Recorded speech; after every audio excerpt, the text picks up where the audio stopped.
And welcome back to the Correspondents on Voice of America. I'm Arcega in Washington. Well, on December 7th, 1941, Japan launched a devastating surprise attack against U.S. forces at Pearl Harbor in Hawaii. It was a date President Franklin Roosevelt famously said would forever live in infamy. Now, that attack drew a reluctant country decisively and irrevocably into the Second World War. Now, 75 years after that attack, VOA's Julie Taboh takes us back to Pearl Harbor through the eyes of the people who remember it all too well. It was a beautiful December morning in Hawaii when suddenly hundreds of Japanese warplanes appeared over the horizon and started bombing the U.S. naval base at Pearl Harbor. The surprise attack killed over 2,400 Americans and wounded more than 1,000. 18 ships were sunk or damaged, and only 55 of the base's 402 planes remained airworthy. Witnesses and survivors of the attack remember that day vividly. I remember the bullets hitting the ground right in front of my eyes. There were 4 planes coming at a direct, shooting right straight at us. Well, about that time, someone shouted, "Dive bombers, dive bombers." My first thought then was, "Mother, I'm sorry. I'm not going to make it."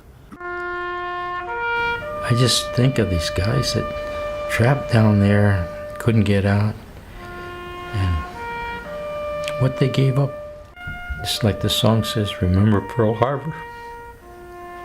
We'll remember.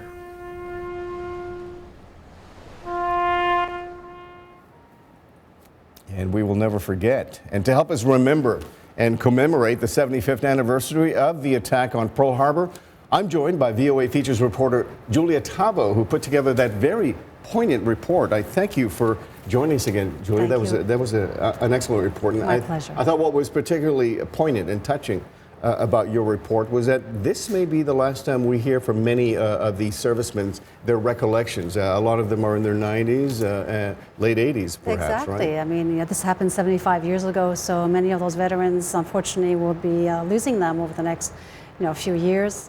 And so it's, wonderful to be having an archive, a very rich archive from the National Park Service, who generously offer these up to us. Veterans, people who just remembered and survived the days, 60 years, 7 years, 75 years later, looking back. They're compiling these memories, aren't they? They absolutely the National are on Park their Service. website. They have many, many interviews, and we chose just some of them to share with our audience about how poignant that memory was. One of my takeaways from your report also is just how vivid some of these memories are to some of these veterans so many years later.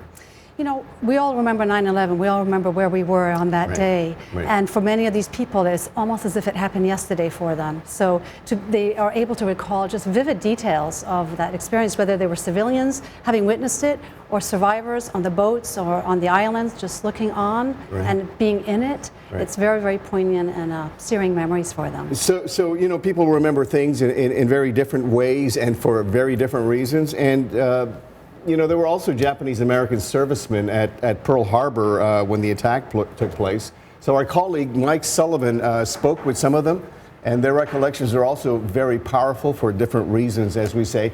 Now, in this clip before his U.S. military service, Kenjiro Akune talks about what it was like for him to go to his American high school one day after December 7th. Let's roll that and have a I listen. hated to go back to school the following day. I was in LA at the time. And then I heard President Roosevelt, make his speech. And here, in those days, Japanese American were quite few. And to be there to listen to it, and everybody somehow you kind of feel that people are looking at you because, you look not like the rest of us. So anyway, it was a sort of a sad day for me, and I hated to think about it, especially because the rest of my family are in Japan, That's a different take on the other story. And of course, for people like Kenjiro Akune and many others like him, life would never be the same after December 7th, 1941, as we know many of them. Yes, of course, over 100,000 were rounded up and put in these internment camps, and it, just makes you think that as a nation, of course, war was declared on us, and we have to react, and we have to avenge. There was a great level of mistrust of any Japanese Americans. We're not sure if we can actually trust these these folks or whether they're actually working for the Japanese government. Now, what's interesting about that is, of course, after 9/11, we did not put Muslim Americans in internment camps, but we still had a great deal of distrust as a people. I mean, Americans would always look twice if at the airports. I remember Absolutely. after 9/11, right? Yes, I mean, I think it's, our leadership, there's a huge responsibility. Yes, if we're under attack, we need to respond in some way, but it has to be mindful, it has to be thoughtful, and it's very important. The words matter and actions matter, and it's up to our leaders, of course, to set that tone and be very careful that there isn't this knee-jerk reaction so that people come out into the streets and suddenly start assaulting Muslims or anyone who looks Middle Eastern. I'm glad you mentioned that because that whole distrust thing after 9/11 seems to have percolated into this election cycle and possibly contributed to the election of Donald Trump. Yes, many people believe that, and I think it's just imperative that our leaders have responsibility for the words that they say and the actions that they take, and whether it's silence or whether it's inciting or whether it's encouraging, it all needs to be very responsible and just mindful. So 75 years later, Japan is now one of our most trusted allies. I wonder if we will ever get to a situation where Muslim Americans can feel the same way about their treatment here. Well, as you know, the Prime Minister of Japan is coming to America to meet with President Obama later this month, and I think many people believe that that's a step in the positive direction in terms of just reconciliation. He has said that he's coming here with a message of hoping to heal wounds. But no apology. And an apology, whether, that's a good question, whether he should be providing an apology. I think that might be a good question for the survivors of Pearl Harbor. And you're probably right, because I'm hearing a lot of people saying it's just basically time to move on, isn't it? But certainly events like 9/11 and Pearl Harbor, we shall never forget so that it doesn't happen again. Thank you so much, Julie Taboh. Pleasure to be That here. is our show for this week, but I hope you'll join us again next week for another edition of The Correspondents. In the meantime, stay up to date with the latest news from around the world at voanews.com.